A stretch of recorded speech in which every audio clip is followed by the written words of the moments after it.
खुदा सलामत रखे।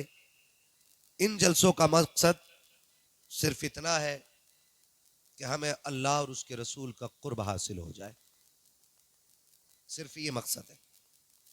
और हम आए भी इसीलिए हैं ताकि हमसे अल्लाह भी राजी हो जाए और रसूलुल्लाह भी। बोल सकते हैं तो बोलें ताकि मैं समझ सकूं। रसूलुल्लाह भी राजी हो जाए। जिंदगी कितनी है? अगर आप बड़ी से बड़ी उम्र गिने 100 साल और आगे निकल जाए 200 साल, हल ये है कि अगर 1000 साल भी जिए ना तो मरना है। क्या करना है? मरना है। 1000 साल भी बंदा जी लिए तो मरना है। मौत उसकी है करे जिसका जमाना अफसोस, यूं तो दुनिया में सभी आए हैं मरने के लिए। ये भी कोई जिंदगी है? 60 साल जिए, 70 साल जिए, मर गए। ना कोई नाम लेने वाला, ना कोई पूछने वाला। जिंदगी वो कितनी खूबसूरत है। 800 साल हो गए लेकिन अजमेर वाले को आज भी बच्चा बच्चा जानता है।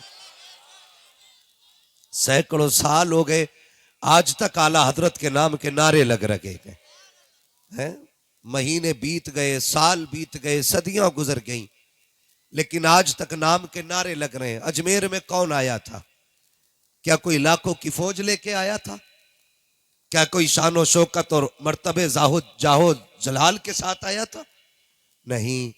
वो अजमेर वाला जो आया था ना, एक चटाई, एक लोटा, एक लाठी का सहारा हिंदुस्तान में आया और अल्लाह अल्लाह की ऐसी जरब लगाई कि 90 लाख कलमा पढ़ के मुसलमान हो गए थे। 800 साल हो गए, बच्चा बच्चा जानता है कि मोइनुद्दीन अजमेरी किधर रहते। ये सबको पता है। एक ऐसी जिंदगी हमें जीनी है कि सदियों तक न सही, कम से कम कुछ नस्लें तो हमें याद रखें। कुछ नस्लें तो हमें याद रखें। याद रखिएगा, आज हम मौजूद हैं। बोलो है कि नहीं? जो है वो सबूत दे, जो नहीं है वो कब्रिस्तान चले जाए। है कि नहीं? हम लोग आज हैं, कल थे हो जाएंगे। आज हैं और कल थे हो जाएंगे, और गुजरे हुए कल में आने वाले थे। यानी कि न थे न रहेंगे, बस है। एक दिन किस्से पारी ना बनेंगे, एक दिन गुजरा हुआ कल बनेंगे। कहीं ऐसा ना हो लोग कहें एक बुरा शख्स मिला था। हर शख्स अपने बारे में सोचे जो मैं बात करने लगा। कहीं आने वाली नस्लों में ये तज़किरे ना हो कि इनका जो दादा था ना वो बहुत खराब था, इनका जो बाप था ना वो बहुत खराब था। वो तो करम हुआ अल्लाह का कि बहुत कम उम्र में उठा लिया उसे, वरना पूरा मोहल्ला परेशान था। याद रखिए, अगर इस तरह याद किए गए ना तो समझ लेना फिर कब्र में करवट लेने की जगह नहीं मिलेगी। कब्रों में करवट लेने की जगह नहीं मिलेगी।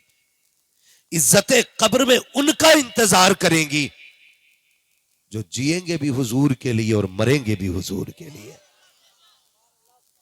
ये याद रखिएगा, जो जिएंगे भी हुजूर के लिए और मरेंगे भी हुजूर के लिए।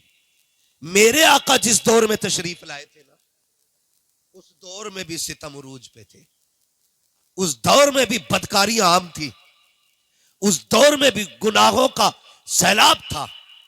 लेकिन आमीना का लाल आया, उसने जमीन पे कदम रखा, उसके करम की हवा ने सितम की तमाम धुएं को साफ कर दिया, और फिर कायनात के अंदर इंसाफ का सूरज नमूदार हुआ। फिर वो दौर जमाने ने देखा कि जिस दौर का हाल ये था कि एक ही सफ में खड़े हो गए महमूद व अयाज, ना कोई बंदा रहा ना कोई बंदा नवाज। वो दौर इस्लाम ने पैदा किया कि जिसका लोग तसव्वुर नहीं कर सकते थे वो नजरिए इस्लाम ने अता किए, जिसको लोग सोच नहीं रखते थे वो हालात इस्लाम ने अता किए। आप गौर करें, आज दौर कितना नागुफ्ता भी है, आज हालात कितने बिगड़े हुए हैं। माफ कीजिएगा, यह हर घर की कहानी है। शादी ब्याह की बारी आती है तो सबसे पहले बेटियों के सरों की चादरें उतर जाती है, तब जाकर के शादियां उरूज पर आती है। जब बेटियों की इज्जतें नीलाम होती है तब जाकर के शादियों में चार चांद लगा करते हैं। कभी मेहंदी के नाम पे, कभी रज्जगों के नाम पे, कभी मेहंदी के नाम पे, कभी हल्दी के नाम पे, कभी फैशन के नाम पे, कभी तमाशों के नाम पे। हर दिन हर रात बेटियों की आबरू रेजी होती रही और हम इसे तरक्की का दौर कहते रहे। किस चीज को तरक्की कहते हो साहिब? जहां बेटियों के सर से दुपट्टे उतर जाए तुम उसे तरक्की कहते हो। जहां बेटियां बेपर्दा हो जाए तुम उसे तरक्की कहते हो। जहां बेटियों को बेपर्दा कर दिया जाए तुम उसे तरक्की कहते हो। हम तरक्की उस दौर को कहते हैं जिस दौर में पैदा होने वाली बेटी को ज़ैनब कहा जाता है, जिस दौर में पैदा होने वाली बेटी को उम्मे कुलसूम कहा जाता है। हम उस दौर को तरक्की का दौर कहते हैं जिस दौर में पैदा होने वाली बेटी को फातिमा ज़हरा कहा गया। हम उस दौर को तरक्की का दौर कहते हैं जिस दौर में पैदा होने वाली बेटी को खदीजतुल कुबरा कहा गया। हम उस दौर को तरक्की का दौर मानते हैं जिस दौर में पैदा होने वाली बेटी को आयशा सिद्दीका कहा गया। इसलिए हम कहते हैं वो अंधेरा ही भला था कि कदम राह पे थे, रोशनी लाई है मंजिल से बहुत दूर हमें। नाराए रिसालत, नाराए गौस, मसलके आला हजरत, जलसा ईद मिलादुल नबी, मुफ्ती हमान साहब किबला, नाराए तकबीर। बुरा तो नहीं लग रहा है आपको? सुभान अल्लाह। लगे तो खाक से, पाए मोरा लंगने, मुल्क खुदा तंगने। बहुत अच्छे। हाँ, हमें लगता है शायद ये कुर्सी हमें मिली ही इसलिए ताकि हक बात आपसे करें। निकलेंगे हम इस दौर से इंशाअल्लाह, वादा करते हैं इंशाअल्लाह। माफ कीजिएगा, बरेली शरीफ हमारा जिनका है वही बोले, तो जिनका ना हो वो आला हजरत को छोड़कर सुन्नियत साबित करके दिखा। सीधी सी बात, जिसका है मरकज वो बोले हमारा मरकज। हाँ, हमारा मरकज। हाथ किसके नहीं उठे? तेरा खाए तेरे गुलामों से उलझे। हाँ, वो ना एक बड़ा ना छोटी सी क्लिप किसी मौलवी की उठा के ना उसमें मीम बना रहा है, तो मैंने कहा छाछ तो बोले ही बोला, चल्ली भी बोली जिसमें 36 छेद। बहुत ये इतनी बदबख्त कौम है, इसका नाम ले दो तो जलसों की बरकतें उड़ जाती, लेकिन मजबूर करते हैं। बस मेरी बात सुन ले, आज ये पोस्टमार्टम नहीं, ये कभी फिर करूंगा। आज अपनों का ऑपरेशन करना। जिन जख्मों की पट्टी वक्त पे नहीं होती वो नासूर बन जाते हैं, और जब नासूर बन जाते हैं ना तो फिर वो लाइलाज हो जाते हैं, और लाइलाज लोग फिर कब्र में जाके ठंडे होते हैं। ये याद रखिए। मैं कुछ बीमारियां आपके सामने रखना चाहता हूँ, माफ कीजिएगा माजरत के साथ। सबसे ज्यादा जलसे बरेली में हो रहे, सबसे बड़े बड़े शायर बरेली में आ रहे, ठीक है ना। हर दिन देखो बड़े बड़े शोरा। मैं किसी की नात खानी या किसी की बात के खिलाफ नहीं, लेकिन अपने तरीकों के खिलाफ हूँ। लेकिन बड़े दर्द के साथ ये कह रहा हूँ कि जो बच्चियां मुर्तद हो रही है ना, उनकी सबसे बड़ी तादाद बरेली से पैदा हो। क्या ये कह के हम छुट जाएंगे जी हम बरेली वाले थे? बोले क्या बरेलवी होने से सारे बंदे आला हज़रत हो जाएंगे? सारे बंदे मुफ्ती आजम हो जाएंगे? तो फिर इस चीज पे घमंड का है। कोई बंदा कहते हमें बरेली वाले, हमें तो सारी ठीक है जी बच बख्शेगा। तो ये क्यों नहीं कहता हम हैं अल्लाह वाले? क्यों नहीं कहता कोई? अगर कोई कह भी दे तो उस पर सुभान अल्लाह कोई नहीं बोलता, क्योंकि बरेलवी होना आसान है, अल्लाह वाला होना मुश्किल है।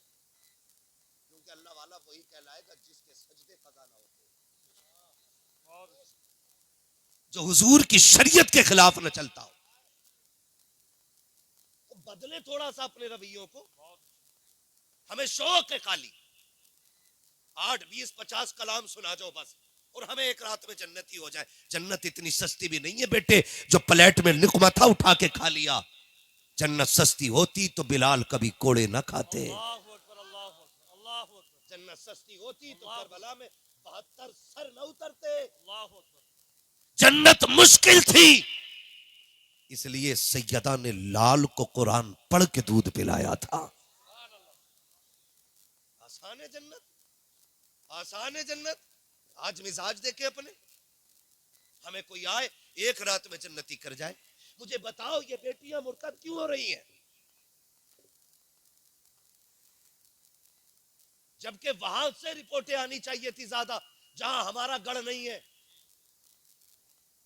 हमारे गढ़ से कसरत के साथ बच्चियां मुर्तद हो रही हैं।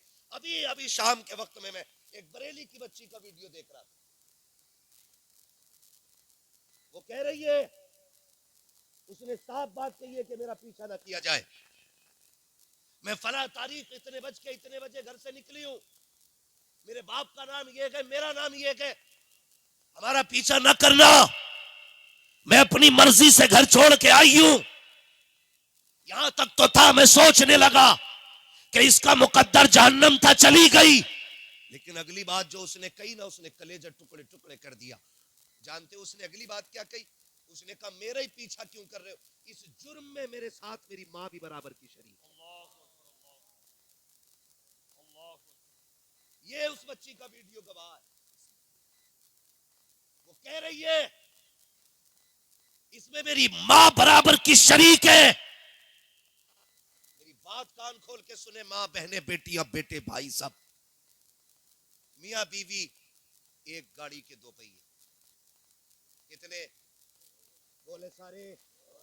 मालूम है, मुझे पता है ना थके लोग हिस्से में आए, लेकिन बर्दाश्त करें थोड़ी सी। मेरी बातें कड़वी भी होती है, सुभान अल्लाह भी नहीं निकलेगी मुंह से, मत निकालना।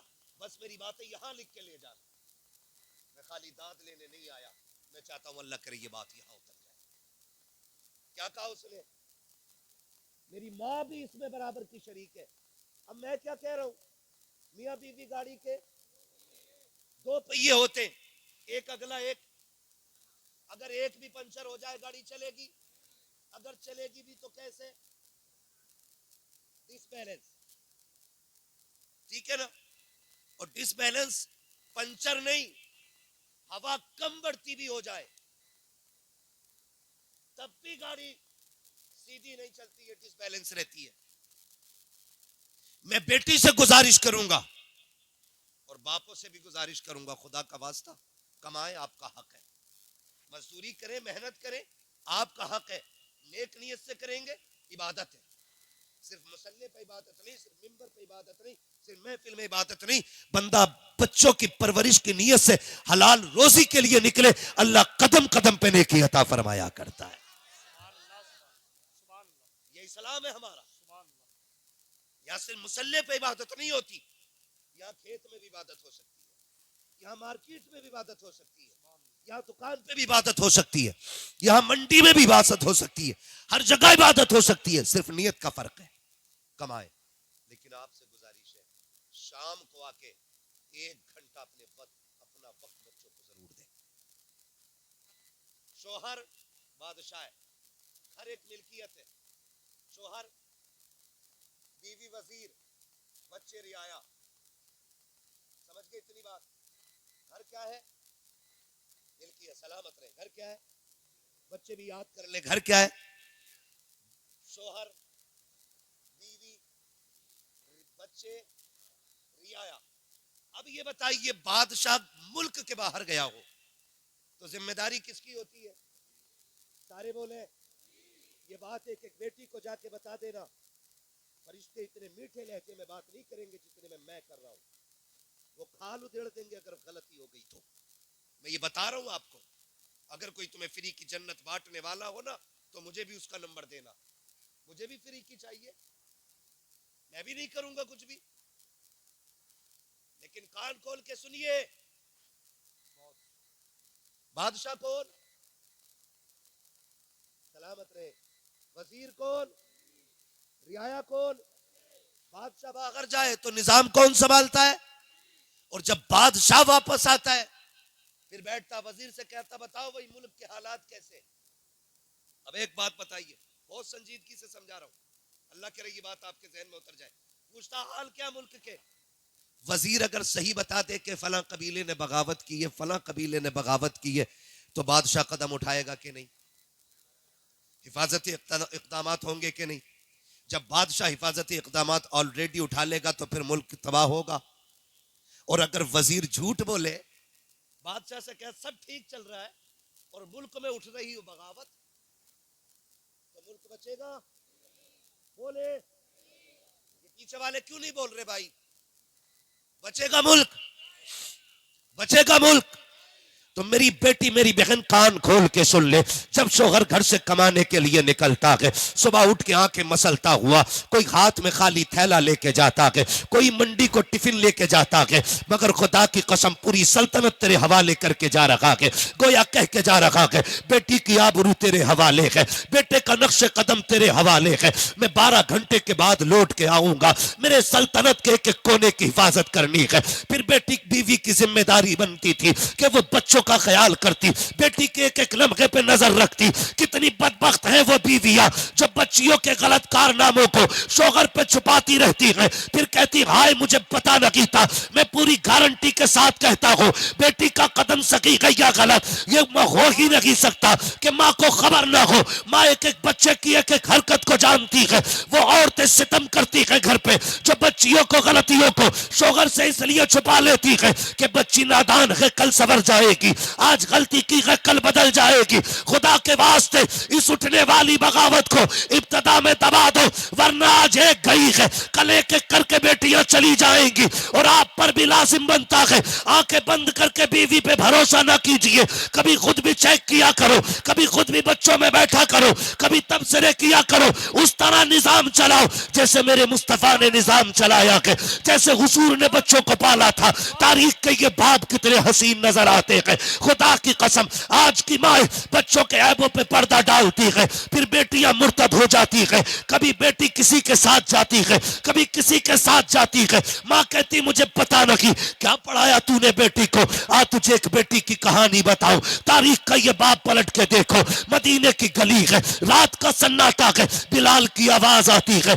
लोगों उठो हुजूर ने दीन के लिए खून मांगा है। लोग चीख करे दौड़े लग गई हुजूर की बारगाह में। जो बहनें थी वो उठी, उन्होंने छोटे छोटे भाइयों को उठाया, उठा करके दूल्हा बनाया, तैयार किया। हर बहन को भाई प्यारा होता है, हर माँ को लाल प्यारे होते हैं, लेकिन बहनों ने भाइयों को तैयार किया। कंधे पे तलवारें रख के कहा था शहजादे जा तो रहे हो लेकिन याद रखना उसके कदमों में जा रहे हो जहां जीने से ज्यादा जान लुटाने में मजा आता है। ए मेरे शेर जब तुम पलट के आओ हमें फख्र होगा, हम शहीद की माँ कहलाए, हम शहीद की बहन कहलाए, और अगर जिंदा भी वापस आ गए फिर भी फख्र होगा, हम गाजी की माँ कहलाएंगे, गाजी की बहन कहलाएंगे। तारीख गवाह है जब ये कह के बच्चे गए थे तो सबका यही ऐलान था कि इन्हें जाना इन्हें माना, ना रखा गैर से काम, लिल्लाहिल हम्द में दुनिया से मुसलमान गया। नारे तकबीर, नारे रिसालत, मसलके आला हजरत, इश्क मोहब्बत इश्क मोहब्बत, इश्क मोहब्बत इश्क मोहब्बत। बदलो भाई। खुदारा बहन बेटियों से गुजारिश है, दाग सिर्फ शोहर की इज्जत पे नहीं लगता है, दाग परिवार की इज्जत पे लगता है, परिवार की इज्जत पे लगता है। और बेटियों से मैं एक बात अर्ज करूंगा, मेरी बेटियों कसम खा के कहता हूं अल्लाह की इज्जत की कसम, तुम्हारा गुड्डू, तुम्हारा पप्पू, तुम्हारा सोना, तुम्हारा गोना, तुम्हारा मोना तुम्हें उतना प्यार नहीं दे सकता जितना प्यार और इज्जत तुम्हारा मजदूरी करने वाला बाप तुम्हें दे सकता है। उससे ज्यादा तुम्हें कोई इज्जत नहीं दे सकता। दुनिया तमाशाई बनी है, दुनिया तमाशाई बनी है। कसम खा के कहता हूं मेरी बहन, तुझे तब तक लोग आंखों में रखते हैं जब तक तेरी इज्जत और आबरू लूट न ले। हाँ, क्या तुमने नहीं देखा कितनी बेटियों की लाशें स्टेशन पे मिलती हैं, कितनी की पटरी पे मिलती हैं? कौन थे ये लोग? ये वही थे जो कहते थे तुझे जमीन पे कदम नहीं रखने दूंगा। उन्होंने तो सांसें ही छीन ली जिंदगी की। इनके लिए जो 4 रातों के लिए तुम्हें रानी बनाते हैं और फिर जिंदगी भर के लिए तुम्हें कुत्ता बना के छोड़ देते हैं रोडों पे, उनके लिए तुमने उनसे जफा की जो मजदूरी भी करता रहा, उसने टोपी में पैबंद लगाए, बेटी तेरे दुपट्टे में पैबंद नहीं लगने दिए। उसके लिए छोड़ दिया तुमने बाप को, उस बाप को जो खून पसीना एक करके तुम्हें पालता रहा, जो जिंदगी लगा के तुम्हें संवारता रहा, तुमने उनके लिए माँ बाप छोड़ दिए। जाके बेटियों को समझाओ, उनसे कहो जाकर के, बेटी संभल के कदम रखना, याद रखना अगर तू बहकी ना तो सिर्फ तेरी इज्जत नहीं खानदान की इज्जत चली जाएगी। बाप कभी जिंदगी में सर नहीं उठा पाएगा। और आज तो बेगैरती की भी हद हो गई जी, सोसाइटी मुआशरे में भी बेगैरती इतनी हो गई है। आज भाग जाती है, कल कपड़े झाड़ के कह देता मेरा मतलब नहीं रहा उससे, लो साफ सुथरा हो गया, दूध में नहाया हुआ। ये बेगैरती है। कल हजरत जब किसी की बेटी को तलाक होती थी ना, तो 8-8 दिन बाप घर से नहीं निकलता था गैरत की वजह से। तलाक वाली बेटी का बाप नहीं निकलता था। आज भागी हुई की बेटी बाप पे फर्क नहीं पड़ता है। ये बेगैरती नहीं तो क्या है हमारी, ये बेहिसी नहीं तो क्या है हमारी। हो क्या गया हमें, हमारी आंखों का पानी मर गया। आओ करबला वालों के दर की खैरात खाने वालों, मुझे बात याद आ गई, कायनात की सबसे कम उम्र कारिया को सैयदा ज़ैनब कहा जाता है। मौलाए कायनात मौला अली की शहजादी, खातून जन्नत के जिगर का टुकड़ा ज़ैनब वो हैं जिन्हें मुस्तफा ने अपना लुआब चखाया है। सबसे कम उम्र में सबसे पहली कुरान की कारिया बनने वाली जात हजरत सैयदा ज़ैनब की जात। सैयदा ज़ैनब परवरिश किसने की है? खातून जन्नत ने। उसने परवरिश की है जिसकी मुस्तफा ने परवरिश की थी। आप अंदाजा लगाइए, सोच भी नहीं सकते, बेइजाजत जिनके घर जिब्रील भी आते हैं। कद्र वाले जानते हैं कद्र शान अहले बैत। भाई उस घर की बात कर रहा हूं, सैयदा ज़ैनब के बचपन का जमाना है। खातून जन्नत की बेटी कुरान पढ़ रही है बैठ करके, फजर के बाद का वक्त है, खातून जन्नत किसी काम में मसरूफ है और सैयदा ज़ैनब कुरान पढ़ रही। पढ़ते पढ़ते अचानक न चादर सरकने लगी, आगे के कुछ बाल नजर आ गए। खातून जन्नत की नजर पड़ गई, काम छोड़ा, ऐसे दौड़ी जैसे लोग मरते हुए को बचाने दौड़ते। जाके बेटी के जहां बाल थे ना हाथ रख लिया, ज़ैनब दुपट्टा संभाल। अभी क्या हुआ? कहा बेटी कुछ बाल नजर आने लग गए। अम्मी तो फिर ऐसे दौड़ी, मैंने सोचा पता नहीं क्या हो गया। कहा ना बेटी, इससे बड़ी कयामत कोई नहीं हो सकती कि एक बेटी की सर की चादर सरक जाए। बेटी पूरी जिंदगी ये दुपट्टा ना सरकने देना, दुपट्टा ना सरकने देना। ये कौन कह रहा है? ये वो कह रही है जिसको रब ने जन्नती औरतों की मलका बनाया है। तेरी मेरी बेटी न मलका, न शहजादी हुजूर की, न सैयद जाती, न वलिया, न राबिया बसरिया, न ज़ैनब, न उम्मे कुलसूम, न रुकैया, कोई नहीं हो। फिर घमंड, जितने बड़े बाप की बेटी उतनी बेगैरती से गले में दुपट्टा है। क्यों? उसे डर नहीं है दामाद मिलेगा कि नहीं। उसे पता है मेरे बाप के पास इतना पैसा है, मैं कितनी भी बेकार हो जाऊंगी, मेरा बाप दामाद खरीद लाएगा। कम से कम कुछ सोच करके गरीब की बच्चियां चादर पे रखे रहती है। कम से कम वो ये सोचती हैं हम पे और कुछ नहीं सिवाय इज्जत के। वो उसकी हिफाजत करती है। गलत नहीं कह रहा हूं, आप बुरा मत मानिए, ये कड़वी सच्चाई है। मेरा दिल जल रहा है अंदर से जो बातें कह रहा हूं, दिल जल रहा है। जितने अमीरों की शादी है जाके देखो, जाना होता दावतें हमें भी दे देते लोग, वहां जाके देखो तो कुत्ता तरीका होता खाना खिलाने, गधों की तरह खाना खा रहे चल, सुन्नत का तरीका ही खत्म। और फिर हम सबसे बड़े मसलक के आला हज़रत वाले, जब हम खड़े होकर कुत्तों की तरह खाना खाते तब मसलक के आला हज़रत के दरबार। जब बेटियां मर्दों के साथ मैरिज हॉल में बैठी होती हैं तब मसलक के आला हज़रत किधर होता है? क्या सिर्फ नारे का नाम मसलक के आला हज़रत है? जानते हो सरकार मुफ्ती आजम हिंद, मुफ्ती आजम आलम इस्लाम, आपने जाना उन्हें? नहीं जाना ना, मैं बताऊं। आपके घर में किसी की शादी थी, फंक्शन था हज़रत के घर में ना, 3 दिन तक खाना चलता रहा। कितने दिन तक? 3 दिन तक आम लंगर चलता रहा, लेकिन खड़ा करके किसी को नहीं खिलाया जा रहा, हुजूर की सुन्नत के मुताबिक बैठा के खिलाया जा रहा। 3 दिन तक खाना चलता रहा। किसी ने आके सरकार मुफ्ती आजम की अम्मी से कहा बड़ी भी जरा पता तो करो मुस्तफा रजा ने भी खाया कि नहीं खाया। माती ख्याल आ गया वो मेरे बगैर किसी से खाना नहीं मांगता है।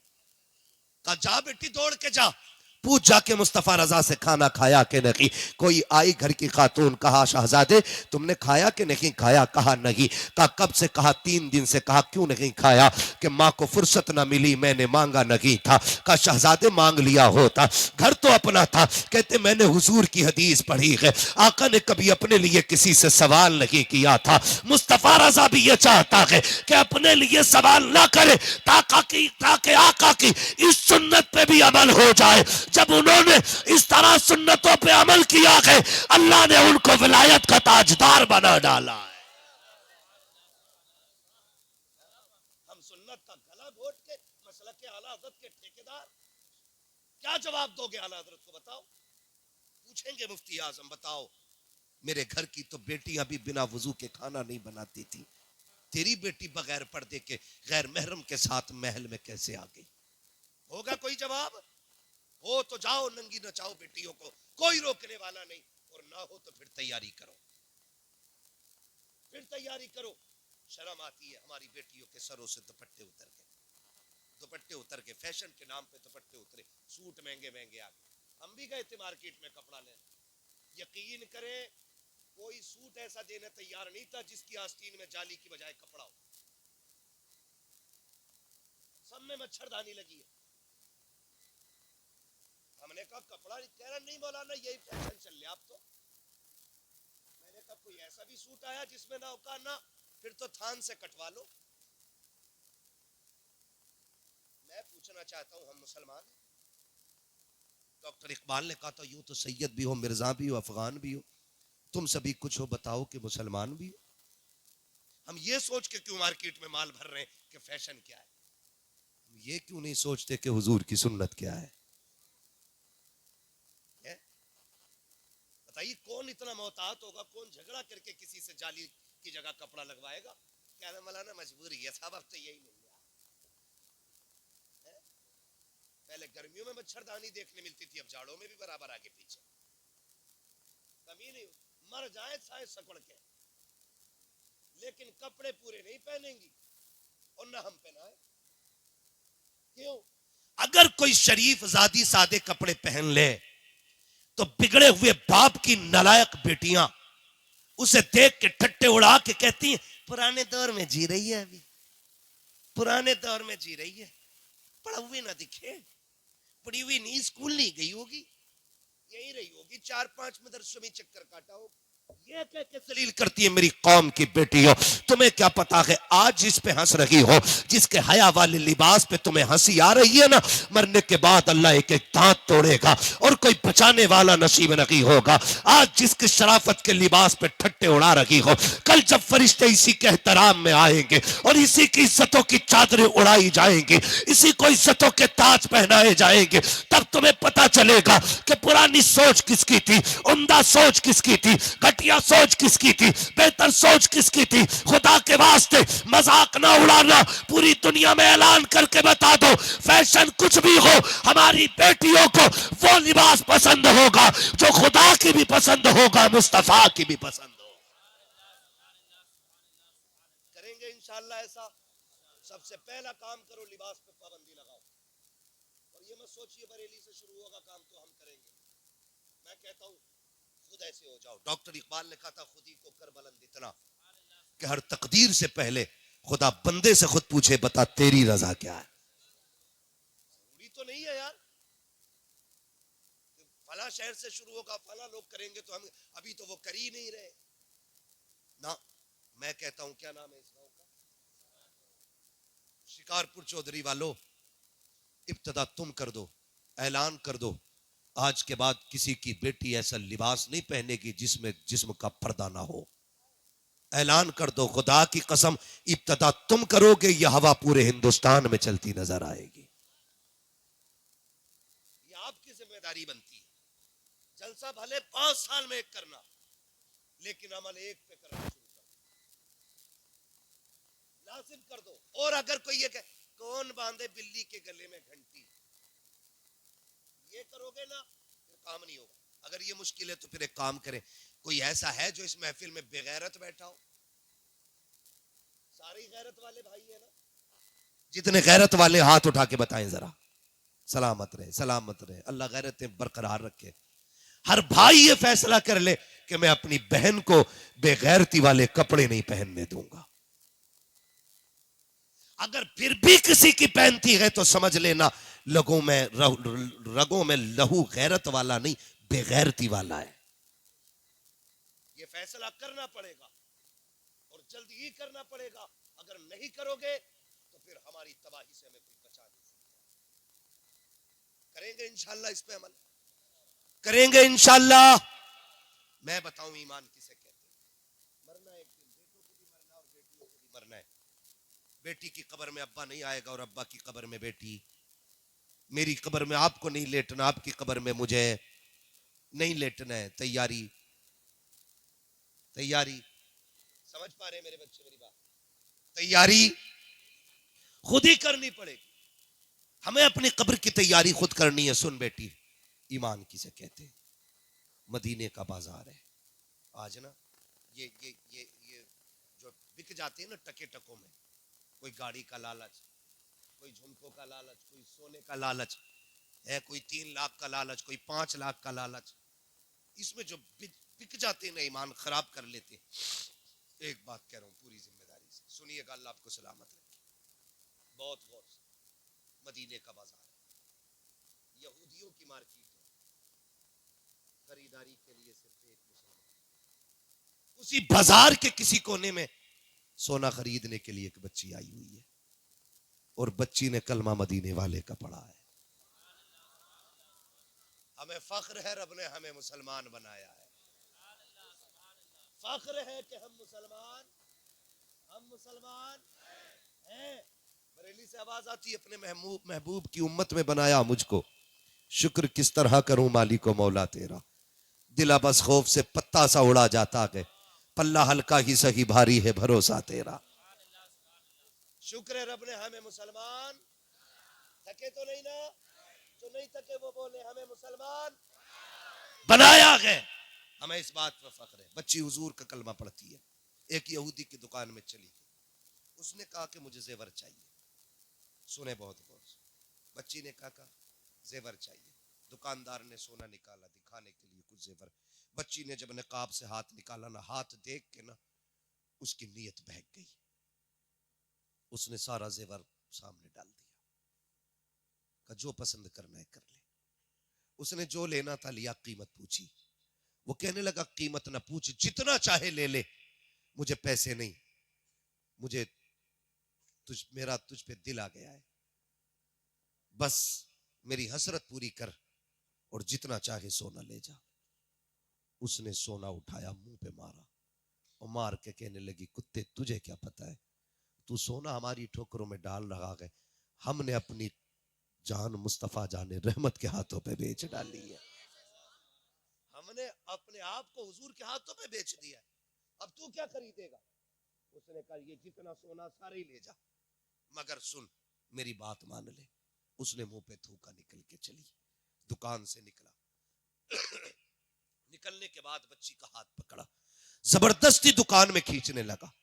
जब बच्ची के साथ जबरदस्ती की तो बच्ची ने एक आवाज दी, है कोई गैरत वाला जो हुजूर के शहर में हुजूर की कलमा पढ़ने वाली की इज्जत की हिफाजत कर सके? जैसी उसने एक आवाज दी ना, उस पूरे गैरों के बाजार में हुजूर का कलमा पढ़ने वाला गुलाम सौदा खरीद रहा था। उसने आवाज सुनी, सामान रख दिया, उधर दौड़ा जिधर से आवाज आ रही थी और जाके देखा ना तो यहूदी बच्ची का हाथ पकड़े हुए था। इसने जाकर के हाथ पे हाथ मार के बच्ची का हाथ छुटाया, अपने पीछे खड़ा करके कहने लगा, खबरदार इसकी तरफ हाथ ना बढ़ाना। उसने कहा तेरी क्या लगती है? उसने कहा ये मेरी बहन लगती है।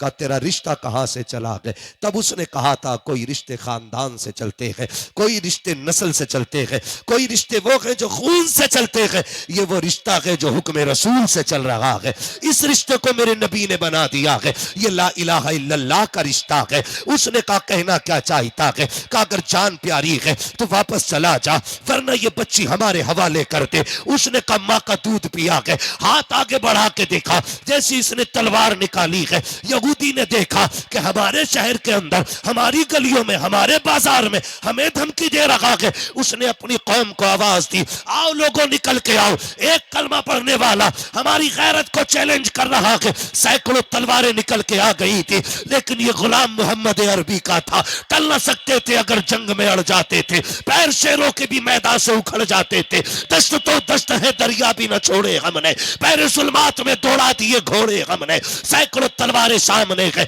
गुलाम ने तलवार निकाली है, बेटी कमर के पीछे गए, माँ का दूध पिया गए, आके कोई हाथ लगा के दिखाए। एक यहूदी आगे बढ़ा, इस गुलाम ने तलवार उठाई और ऐसी चलाई कि चलती हुई तो देखी थी, लेकिन गिरती हुई किसी ने नहीं देखी। सर अलग धड़ अलग था, सब टूट पड़े, हमारा बंदा मार दिया गया। इतनी जुर्रत तो देखो, अकेला मर्द मुजाहिद एक गैरों के बाजार में एक बेटी की आबरू के लिए सुबह से दोपहर तक तलवार चलाता रहा। आखिर इंसान था कब तक लड़ता, लड़ते लड़ते बाजू थक गए, बाजू अब सुस्त पड़ने लगे। बच्ची ने देखा तलवार रुकने वाली है, लेकिन सोचने लग गई अगर तलवार रुक गई तो मेरी इज्जत चली जाएगी, अगर इज्जत चली गई तारीख लिखी जाएगी। हुजूर के शहर में कलमा पढ़ने वाली बेटी की आबरू लूट ली गई थी, जमाना क्या कहेगा। बच्ची ने आह भरी है, जब देखा तलवार सुस्त पड़ गई है। उसने क्या काम किया, उसने तलवार को रुकते देखा। अब ख्याल आया थोड़ी देर में ये शहीद हो जाएगा, फिर मेरी इज्जत की बारी है। बच्ची ने उसी जमीन पर मिट्टी पे सजदा किया, रो के कहती है ओ खातून जन्नत के बाबा के पैगंबर, ओ तुझे महबूब का वास्ता है, देख एक बेटी की आबरू खतरे में आ गई है। मालिक ये अकेला नौजवान मेरी आबरू के लिए मैदान में आ गया है। मालिक अगर आज ये चला गया, कयामत तक कोई तरह बेटी की इज्जत के लिए खड़ा नहीं होगा। ए परवरदिगार तुझे जहरा के बाबा का सदका, मालिक मेरी इज्जत की हिफाजत फरमा। ए मेरे मौला मेरी आवाज मुस्तफा तक पहुंचा दे। जब बच्ची ने हिचकी भर के इतना कहा था, खुदा की कसम तारीख गवाह है, अभी तलवार रुकने लगी थी, पीछे से नारे तकबीर की आवाज आती है। जब मुजाहिद ने लड़के मुड़ के देखा है, क्या देखता है, आगे आगे पैगंबर आ रहे हैं, पीछे पीछे हैदर आ रहे हैं। जैसे इतना देखा है यहूदियों में भगदड़ मच गई, कौन बचाएगा। खुदा की कसम तारीख गवाह है, जैसी पैगंबर को आते देखा, हैदर को आते देखा, यहूदियों ने कहा था दोनों अगर इनसे लड़ गए कयामत तक के लिए नस्लें मिटा दी जाएंगी। नारे तकबीर, नारे निसालत, नारे गौस, नारे गौस। ख्वाजा का हिंदुस्तान, ख्वाजा का हिंदुस्तान। हजरत सैयद बदियुद्दीन जिंदा सा मदर, हजरत सैयद बदियुद्दीन जिंदा सा मदर। कलियर के साबिर पाक, कलियर के साबिर पाक। 5 नारे पंजातन के, एक नारा हैदरी। 5 नारे पंजातन के, एक नारा हैदरी, नारा हैदरी, नारा हैदरी। मैं पूछना चाहता हूं, हम तो इतने गैरतमंद थे, अगर सैकड़ों में एक बेटी की इज्जत जाती थी तो एक बंदा तन मन धन की बाजी लगा देता था। आज हम ही अपनी बेटियों की इज्जत के लुटेरे बन गए, हम ही तमाशाई बन गए, हम ही ब्याह शादियों में बेटियों को नंगा भेजते और हम ही उनकी जवानियों को अपनी आंखों से ताड़ते हैं बैठ करके। ये दीन है, ये इस्लाम है? नहीं। खुदा की कसम बेटियों को पर्दा दो, और कसम खा के कहता हूं ये जो दुनिया रो रही है ना, अल्लाह सलाहुद्दीन दे दे, सलाहुद्दीन दे दे, हालात ऐसे रहे कयामत तक सलाहुद्दीन नहीं पैदा होगा। सिर्फ बेटियों को हया दे दो, पर्दा दे दो, मुस्तफा जाने रहमत की बेटी वाली जिंदगी दे दो, हाथ ना भी उठेंगे इन्हीं की गोद से सलाहुद्दीन अय्यूबी पैदा हो जाएगा। इसलिए कि उसूल है, जमीन अच्छी होती है तो नस्ल अच्छी, फसल अच्छी होती है, माँ अच्छी होती है तो नस्ल अच्छी होती है। बच्चों के किरदार में माँ का बहुत अहम किरदार होता है। मुझे बात याद आ गई बाबा फरीदगंज शक्कर की, माजरत चाहूंगा, लोगों की फरमाइशें कई सारी थी और अपने अपने लोगों ने वाकयात रखे थे। मेरे बच्चों अगर मैं ना कर सकूं किसी का वाकया बयान, नाराज ना होइएगा, इंशाल्लाह कभी जिंदगी रहेगी और फिर कभी आपकी फरमाइशें पूरी कर लूंगा मैं। बस आज मेरी बात सुन ले, माओ का किरदार कितना में जाओ जाके बेटियों को बताओ। हजरत बाबा फरीदगंज शक्कर रहमतुल्लाह तआला अलैह, कौन फरीद? ये वो फरीद है कि अगर खारे पानी में फूंक मार दे तो अल्लाह मीठा कर देता था। और बड़ी बात है, ये वो फरीद है जिसका लोग चेहरा देखते थे तो कलमा पढ़ के मुसलमान हो जाते थे। ये माओ का किरदार है, ये माओ का किरदार होता है। बाबा फरीद गंजे शकर रहमतुल्लाह तआला अलैह पे दावा हो गया कि फरीद वो है कि जो जिसका लोग कलमा पढ़ चेहरा देख के कलमा पढ़ लेते। ऐसा करो इसे कैद किया जाए। बात कोर्ट तक पहुंच गई। थक गए भाई, जा रहे ना, कोई बात नहीं है, खड़े भी होके सुन सकते हैं। थक गए होंगे तो मैं समझ सकता हूँ, आपको बहुत ज्यादा सीधा होना पड़ रहा है ना, एकदम नीचे बैठे हुए। तवज्जो है ना सारे लोगों की। मुकदमा हो गया कोर्ट में। का फरीद वो है जिसका लोग कलम चेहरा देख के कलमा पढ़ लेते। का करना का फरीद को जेल में डाल दो। का पहले कोर्ट में हाजिर किया जाए फरीद को। तो जब बाबा फरीद कोर्ट में तशरीफ लाए तो जिन्होंने मुकदमा किया था उन्होंने कहा कि चेहरे पे कपड़ा डाल के आना है। तो बाबा फरीद चेहरे पे कपड़ा डाल के आए। जज ने कहा मैं कैसे मान लूं कि कोई देख के किसी को किसी का धर्म पर कबूल कर लेगा, मैं जरा देखूं तो सही चेहरा कैसा है। जो सामने लोग खड़े थे कहा मेहरबानी कर ना उठवा कपड़ा, वरना फैसला ही नहीं कोर्ट ही बदल जाएगा। उसने कहा जी तुम्हारी कैसे मान लूं, अहमक लोग हो, चेहरे देख के भी कोई धर्म बदल लेता है। उसने कहा ठीक है भाई उठाओ कपड़ा। जब फरीद ने चेहरे से नकाब पलटा, फिर जज भी कह रहा था ला इलाहा इल्लल्लाह मुहम्मद रसूलुल्लाह। अल्लाह जी बात ही खत्म हो गई, क्योंकि वो भी कलमा पढ़ के मुसलमान हो गए। घर आए, अम्मी मुझे पता है क्या बेटे, आज तेरे बेटे फरीद को कोर्ट में बुलाया गया था। मुकदमा ये था मेरा चेहरा देख के लोग कलमा पढ़ ले रहे। अम्मी मजा तब आया जब जज ने मेरा चेहरा देख के कलमा पढ़ा। मां मुस्कुरा के कह रही फरीद मुस्कुरा मत, कमाल तेरा नहीं कमाल तो मेरा है। कमाल तेरा नहीं कमाल, जोर से कमाल मेरा है।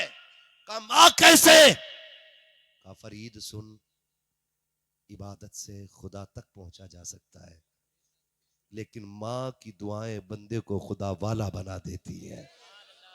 क्या अम्मी का तुझे पता है नहीं है, जब तू छोटा था ना, कोई दिन ऐसा नहीं अल्लाह की इज्जत की कसम जिस दिन मैंने तुझे बिना वजू के दूध पिलाया हो। कोई रात ऐसी नहीं गुजरी फरीद जिस दिन तेरी माँ सजदे में आके तहज्जुद के वक्त में ये ना कहती हो अल्लाह मेरे लाल को ऐसा बना देना जो इसे देखे वो तेरा कलमा पढ़ने लग जाए। लोग बात करते हैं हुज्जतुल इस्लाम की, लोग उन्हें देखते थे कलमा पढ़ के मुसलमान होते थे। मैं तो कहता हूं अल्लाह उनकी माँ की कब्र पे रहमत नाजिल करे। अगर माँ अच्छी ना होती तो बेटा कभी हुज्जतुल इस्लाम ना होता। इसलिए मेरे अजीज, माएँ अच्छी होंगी तो फिर नस्ल अच्छी हो जाएगी। समझ रहे मेरी? माओ को बेहतर करना। एक जरूरी बात नौजवानों से भी कर जाऊं, आज मैंने सिर्फ पर्दे और एहतियात पे बात की है। शादियों को इतनी मोहताज बना दो, जरूरी नहीं है ये जाके खाएंगी तभी वलीमा पूरा होगा। है ये बताओ, ये नहीं जाएंगी तो शादी नहीं होगी। दावत भी ये तो घर भिजवा के खिलवा दो, या अगर खिला भी रहे हो पर्दे के साथ बुला, पर्दे के साथ बैठा। ये कौन सी गैरत हो गई, बिना पर्दे आ गई क्या मुखिया के बेटे का वलीमा। आग लगे ऐसे वलीमों में जहां 1000 बेटियों की इज्जतें उछाली जाती है। नहीं चाहिए ऐसा वलीमा जहां इज्जतें महफूज ना हो। वलीमा वो करो जिसमें सवाब भी रह जाए और इज्जतें भी बाकी रह जाए, है ना। हुजूर ने फरमाया सबसे बुरी दावत है उस वलीमे की जिस वलीमे में गरीब ना हो। बुरा खाना जिसमें गरीब ना हो। आज गरीब की दावत नहीं, सारे अमीरों की दावत होती है। क्यों? जिनने बकरा खिलाया वही बकरा खाने आएगा, जिनने मुर्गा खिलाया वही मुर्गा खाने आएगा, जिसने बेचारे ने नहीं खिलाया वो गरीब तो आएगा ही नहीं। ये कंडीशन से मेरे अजीज वलीमे ऐसे कर लो कि जिससे खुदा भी राजी हो जाए और मुस्तफ़ा भी राजी हो जाए। नौजवानों से आखिरी बात कर जाऊं, सुन लेंगे ना भी सुनेंगे तो थोप के जाऊंगा, क्योंकि लाजिम है मुझ पे आपसे चंद बातें कर जाऊं। मुझे एक बात बताओ, बुरा ना मानना, कड़वी बातें, कभी आईने के आगे खड़ा होना और इतना आईना हो कि सर से लेके पैर तक तुम्हें दिखाए, फिर अपने ऊपर सर से लेके पैर तक नजर डालना, फिर देखना तेरा कितना जाहिर हुजूर की पसंद के मुताबिक है और कितना हुजूर की पसंद के खिलाफ है। बस इतना देखना है। हुजूर हमारी कब्र में आएंगे, यह हम अहले सुन्नत का अकीदा है। आला हज़रत क्या फरमाते हैं, कब्र में लहराएंगे ता हश्र चश्मे नूर के, जलवा फरमा होगी जब तलात रसूलुल्लाह की। है कि नहीं? हुजूर हमारी कब्र में तशरीफ लाएंगे। बोले इंशाअल्लाह, सारे बोले इंशाअल्लाह। अरे कोई वहां भी तो नहीं बैठा है? अरे ना चचा आ जाता है बाएं से, बैठा भी हो तो भगाना मत, यहाँ 2 नंबर का माली नहीं, यहाँ सारा ही 1 नंबर का है। बातें सुन, जलसा खत्म होने से पहले वहाबी को भी कहना पड़ेगा, मैं मुजरिम हुआ का मुझे साथ ले लो, कि रस्ते में है जा बजा थाने वाले। मसला के आला हजरत ऐसा है ही नहीं जो कोई उंगली रख सके। वो तो कुछ जाहिल, कुछ गवारों, कुछ बदतमीजों की वजह से बदनाम हो गया। सही बता रहा हूं हजरत जी, कुछ गवारों की वजह से, अंधभक्तों की वजह से बदनाम है मसला के आला हजरत। उधरी नहीं है अंधभक्त। हाँ, भीड़ देखा, सजदे में गिर गए उसके आगे। सजदा किसके लिए? सारे बोले किसके लिए? किसके लिए? सिर्फ अल्लाह के लिए। महबूब क्या कहते? आका फरमाते अगर खुदा के अलावा किसी को सजदे की इजाजत होती, यहाँ पीर का जिक्र नहीं, अबू बकर का जिक्र नहीं, अपना जिक्र नहीं, उमर का जिक्र नहीं, अहले बैत का जिक्र नहीं, आका कहते अगर खुदा के बाद किसी को सजदे की इजाजत होती तो मैं औरतों को हुक्म देता कि वो शोहर को सजदा किया करे।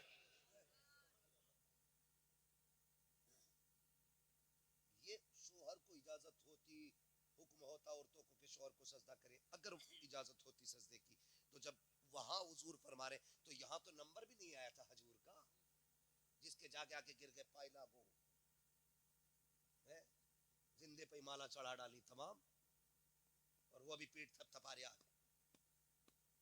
बेटे तू हल्के मार रहा, फरिश्ते इससे ज्यादा लठ मारेंगे तेरे। है किस हवा में?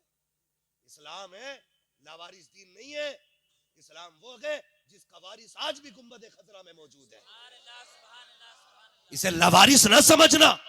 इसके पहरेदार को हैदर कहा जाता है, इसके निगहबान को उस्मान गनी कहा जाता है, इसके पहरेदार को फारूक आजम कहा जाता है, इसकी सरहदों पे पहरे देने वाले को अबू बकर सिद्दीक कहा जाता है।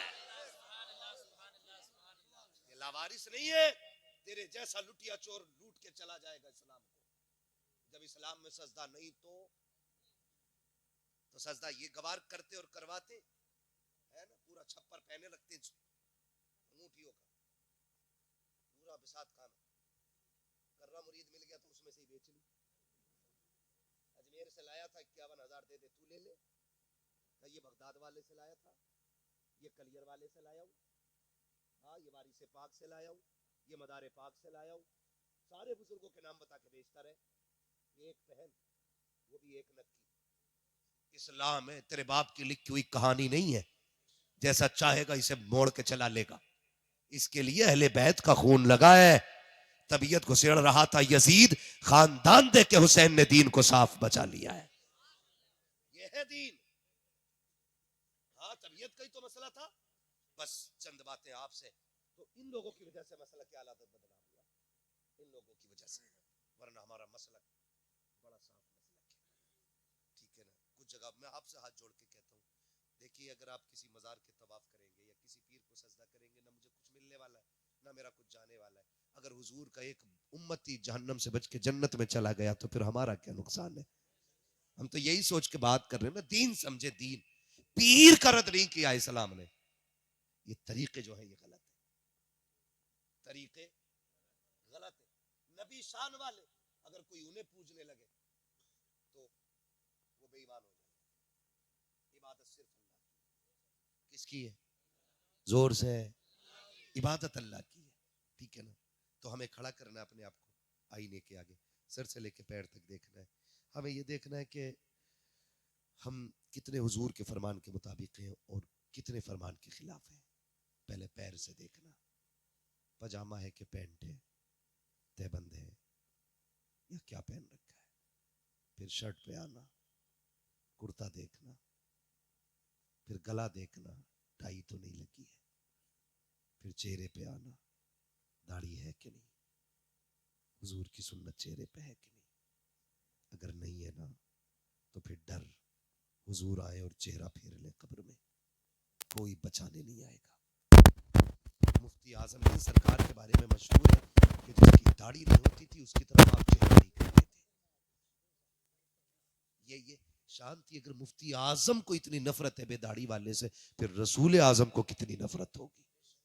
हम क्या कर रहे हैं? कोई पता है जिंदगी का यार? चलो तुम गारंटी दो कि भाई 100 साल जिएगा, फिर मेरी दाढ़ी मूंदो। और अगर गारंटी नहीं है ना एक लम्हे की भी, तो फिर दाढ़ियां रख लो। दे सकता है कोई गारंटी मैं 100 साल जीऊंगा? बोले सारे नहीं दे सकता ना। मौत का कुछ पता नहीं। अभी हादसा हुआ, एक्सीडेंट, कल की बात, 3 लोग मारे गए, तीनों नौजवान थे, दाढ़ियां नहीं चेहरे, किस मुंह से कब्र में जाएंगे हुजूर के पास? खुद सोचो, अगर हम कब्र में पहुंचे और चेहरे पे दाढ़ी ना हो, हुजूर चेहरा फेर ले, फिर क्या बनेगा? अगर वो चेहरा फेर ले जो कायनात की उम्मीद है, तो फिर उम्मीदों के दरवाजे बंद हो जाते हैं। दाढ़ियां रख लो चेहरों पे, दाढ़ियां अजीब तमाशा बना रखा। अब तो जनाब फैशन चल रहा है, ऐसा सीन बना रहा है इसमें, ऐसा लगता जमे ही नहीं थे बाल, पता नहीं कैसे साफ कराता। एक का देखा ना, यहाँ से कट लगा हुआ था, मैंने कहा शायद तबल लग गया होगा बचपन में, रोड से देखा तो कट ही लगा। ये ऐसे कट मार, ऐसे कट मार, डिजाइन, एक का बिच्छू बना हुआ, कुछ कपड़े बने हुए, छिपकलियां बनी हुई खोपड़ी में। अरे ये अजाब तो मिल रही है कब्र में यार, यहाँ भी सूरतें बनाए घूम रहे। आईने के आगे खड़ा कर, फिर पूछ अपने आप से, क्या हुजूर इस चेहरे से राजी है? तुमने बीवियों के लिए, लड़कियों के लिए चेहरे सजाए, एक बार हुजूर के लिए चेहरा सजा के देखो। एक बार इस नियत से चेहरा सजा कि ये चेहरा मेरे महबूब को कैसा लगेगा।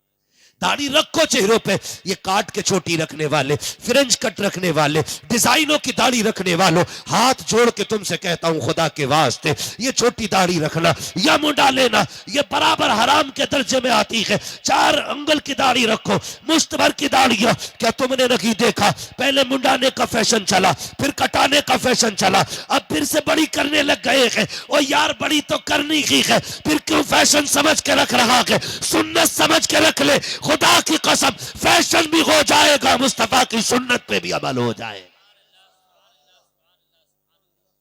रखेंगे दाढ़ी इंशाल्लाह, रखेंगे, बोले इंशाल्लाह। दाढ़ी रखने की कोशिश कीजिएगा। मैंने बुजुर्गों को फरमाते सुना, बंदा कफन में लिपट के जाए, चेहरे पे दाढ़ी हो, फरिश्ते आके जब हटाते कफन, दाढ़ी देख के हट के खड़ा हो जाता। दूसरा कहता सवाल न कर, उसने कहा रब से पूछ ले करना है कि अब भी। कहा क्यों? कहा इसके चेहरे की दाढ़ी बता रही है हुजूर से प्यार करके आया है। जो सबसे मुश्किल घड़ी है उसमें इतनी बड़ी छूट, चेहरे की दाढ़ी काम आ गई है। इसमें कितना वजन है? 2-3 ग्राम सारे बालों में मुश्किल से होगा। पीर साहब ना 100 ग्राम का भी तावीज दे देना, लटका लेता है, लटकाए फिर रहा तावीज, कह रहा बड़ा आराम है जब से तावीज बांधा। कसम खा के कहता हूँ दाढ़ी रख, और जब मुश्किल में घिर जाए ना, इन बालों को पकड़ और ऐसे हाथ में लेके कह, मैं मौला तुझे तेरे महबूब की सुन्नत का वास्ता, मालिक मेरे बिगड़े काम बना दे। हाथ नीचे बाद में आएंगे, तकदीर के फैसले अर्शों से पहले कर दिए जाएंगे। लेने ही नहीं आया ना, ले नहीं। बड़ी बरकत इन 4 बालों की है। मुफ्ती आजम सरकार जब वुजू करते थे ना, तो पंजाबी पास में घर के रहता था, सारा पानी भर के ले जाता था, सारा पानी। कहा ये क्या? कहा मुफ्ती आजम की दाढ़ी के बालों का पानी है। कहा क्यों लेके जाते हो, क्यों लेके जाते हो? कहा लोग बीमार होते हैं, दवा लेने जाते, मेरे बच्चे बीमार होते, मुफ्ती आजम की दाढ़ी का पानी पिला देता हूं, खुदा शिफा दे देता है।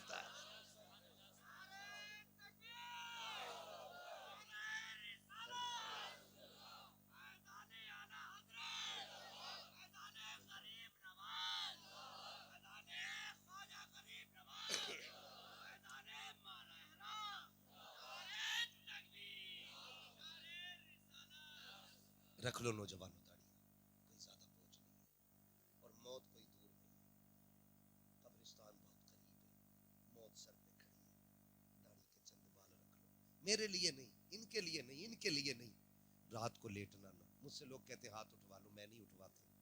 मैं कहता हूँ हमारे सामने उठे तो क्या उठे, काश कभी ऐसा हो रात को 3 बजे तेरी आंख खुले और तेरा दिल मदीने वाले से लग जाए, उठ के मुसल्ले पे आए कि महबूब आज से तेरे लिए दाढ़ी रखूंगा।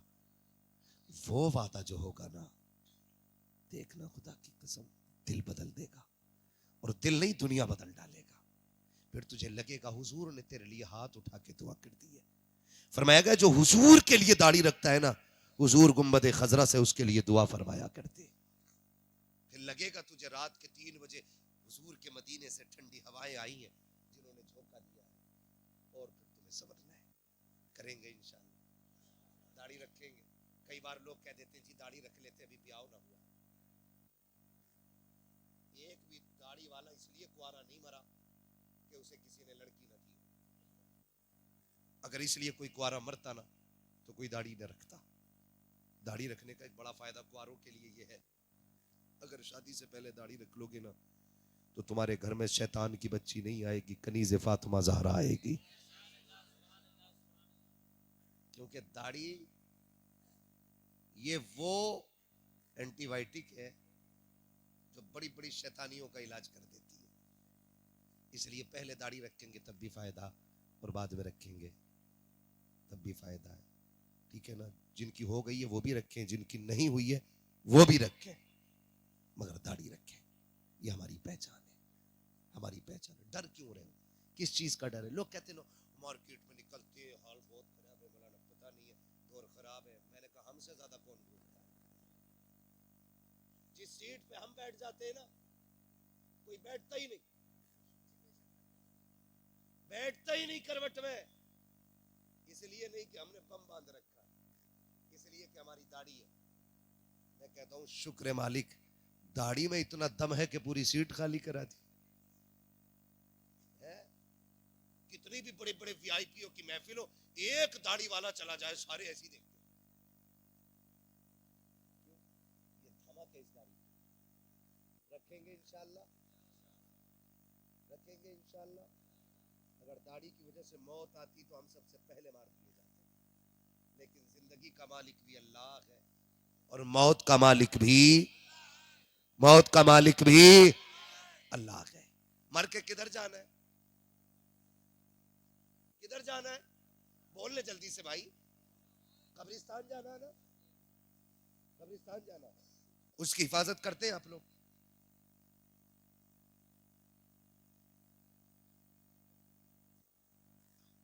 कदर है कब्रिस्तानों की?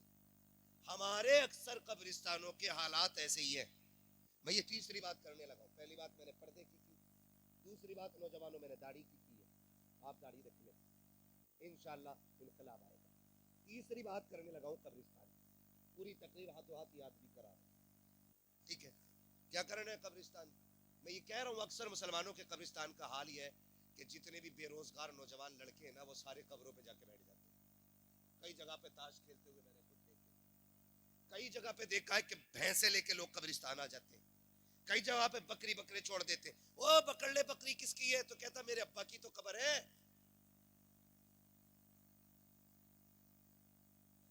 ये कंडीशन कब्रिस्तानों के हैं।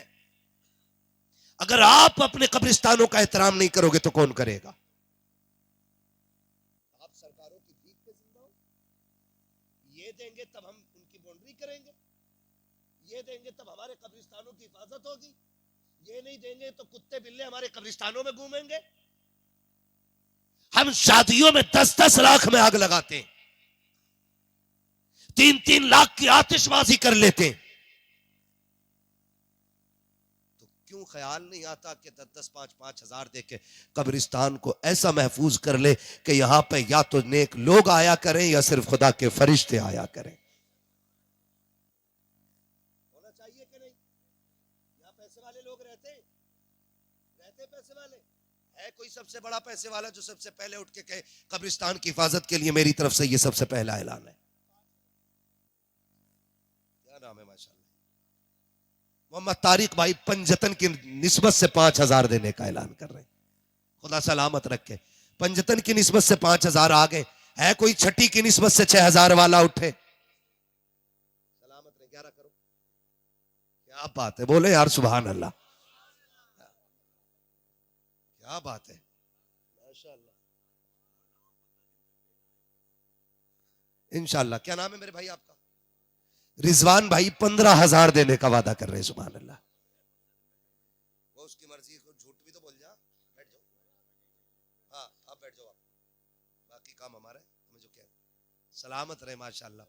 मेरे भाई अगर नहीं नहीं सुनो भाई, 20 ना लिखो, और से रजवी की निस्बत से लिखो जरा, 24 करा लो, 26 करा लो, 25 करा लो, क्या करा रहे हो? क्या बात है, इश्क मोहब्बत, इश्क मोहब्बत, और जोर से इश्क मोहब्बत, इश्क मोहब्बत। ये है देखो माशाअल्लाह, मैंने आला हजरत की निस्बत के उर्स रजवी की निस्बत से कहा, मेरे भाई ने कहा 26 का ऐलान कर दिया। ताजो शरिया, ताजो शरिया, माशाअल्लाह। 26 तक कहानी आ गई है कोई जो इनसे भी ऊपर चले? आज जमींदार गिन रहा हूं मैं आपके गांव में, है ना, बेटे की शादी में 3 लाख का आतिशबाजी करके प्रधान तो सारे बनते। उस जमीन के लिए कितने जमींदार हैं जहां सबको जाके लेटना है? मेरे भाई 26 तक आ गए, है कोई जो 26 से ऊपर जाए? पूरी महफिल देख रहा हूं मैं, ज्यादा नहीं, सिर्फ 5 मिनट का वक्त है आप लोगों के लिए, इसमें जो करना है कर ले। है कोई 26 से ऊपर वाला बंदा?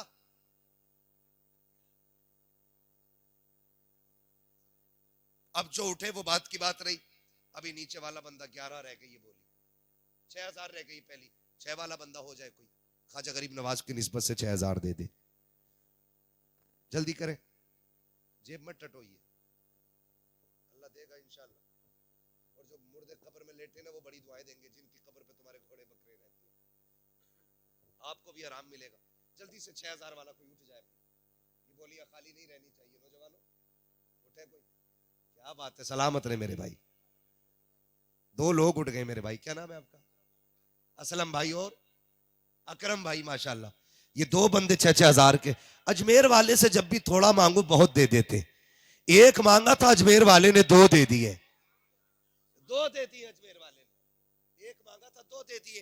मेरी एक बोली रह गई है 11वीं शरीफ की,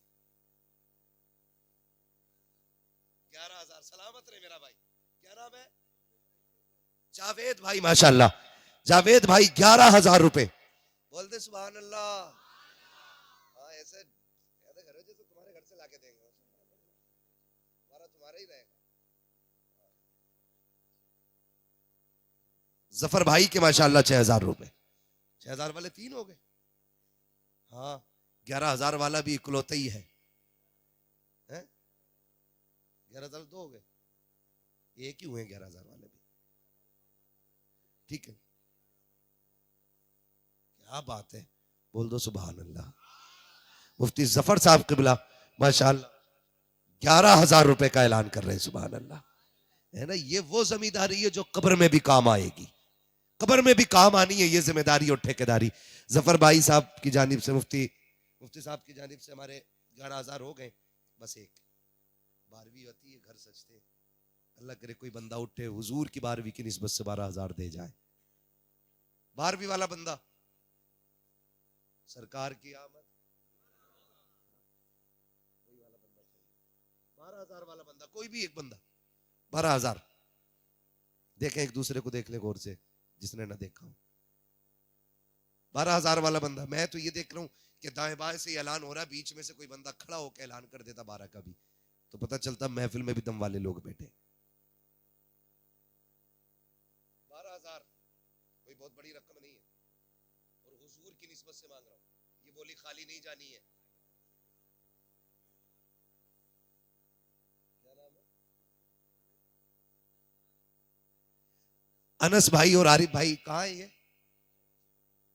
माशाल्लाह, ये पीछे बैठे हुए हमारे भाई। 12,000 रुपए अनस भाई और आरिफ भाई की जानिब से हुजूर की 12वीं की निस्बत से पेश हो गए, सुभान अल्लाह। ठीक है ना, ये गिनतियां अहले सुन्नत की पूरी हो गई हैं। ठीक, अब आपकी अपनी मर्जी है, जिसको जो भी देना है वो दे जाइएगा। मेरे हिसाब से अभी सबसे बड़ी बोली मेरे भाई की रह गई 26,000। ठीक है ना, उम्मीद है इंशाअल्लाह और भी कोई उठेगा जो 26 से ऊपर 50 तक भी जाएगा और इंशाल्लाह बोरी पूरी लगेगी। क्या बात है, सलामत रहे। कोई नारा लगाओ मजमे में से यार।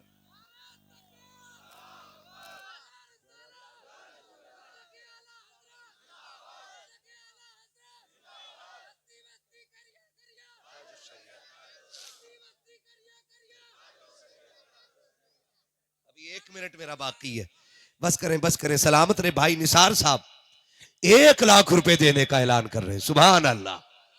भरे समंदर सूखते नहीं, देने वाले कभी चूकते नहीं है, जिसमें एक लम्हे की भी तवक्को नहीं है रहने की, उसमें 50 लाख लगा करके सजा के मौलाना को बाथरूम दिखा रहा, जाके देखियो अच्छी बनी है। और जहां हमेशा रहना उसकी कोई तैयारी नहीं, उसकी कोई तैयारी नहीं है। होशियार वो है जो कब्रिस्तान की तैयारियां कर ले।